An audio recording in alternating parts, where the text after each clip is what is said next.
Bagus tanam buluh asalkan negara tanpa DAP. Pada 3 Mac 2019 yang lalu, Datuk Dr. Khairuddin Ahmad Razali menyindir idea memperkenalkan tanaman buluh sebagai alternatif kepada tanaman sawit. Antara lain, katanya, satu lagi idea bernas daripada Menteri PH selain menoreh di musim tengkujuh, tanam buluh dan kelapa menggantikan sawit. Selain beliau, pemimpin Muslimat PAS Siti Zailah juga turut mengecam idea tersebut dalam perbahasan di Parlimen. Kecaman itu diturut dengan pelbagai sindiran dan penghinaan oleh para walaun mereka tanpa mengira siang atau malam, tanpa kajian dan penelitian prospek penanaman buluh itu.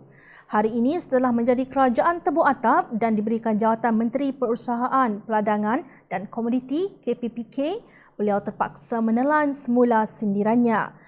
Dalam satu kenyataan media, status pembangunan industri buluh, beliau menyatakan penanaman buluh akan dijadikan sebagai game changer dalam rancangan Malaysia ke-12. Begitulah sikap pemimpin PAS, sebahagian perkara halal bagi mereka, haram pada yang lain.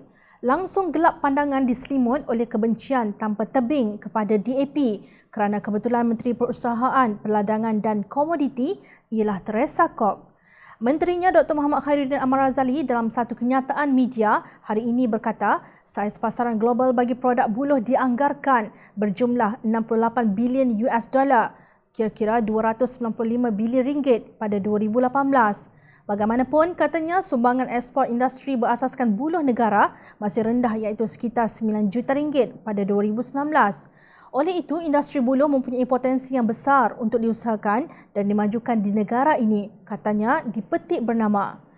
Khairuddin berkata beliau turut membentangkan status pembangunan industri buluh negara dan potensinya untuk dimajukan sebagai sumber pertumbuhan baharu dalam sektor agri-komoditi dalam mesyuarat Jemaah Menteri.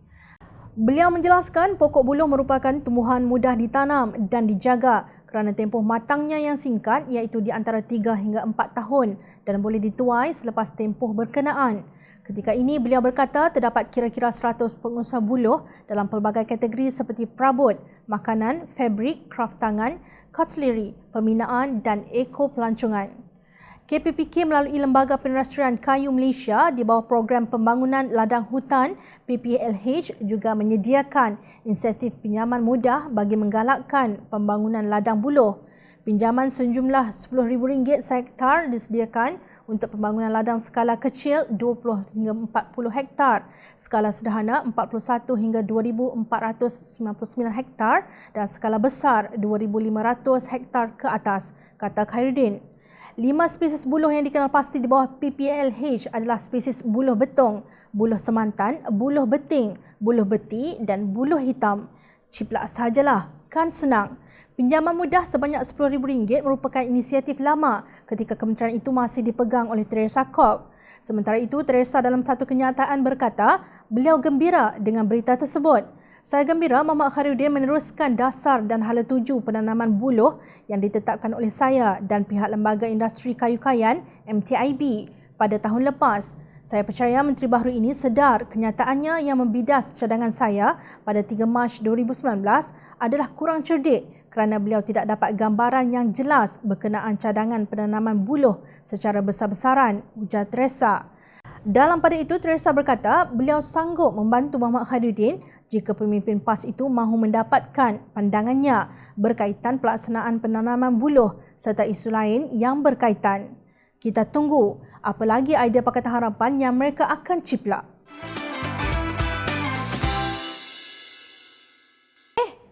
Hai!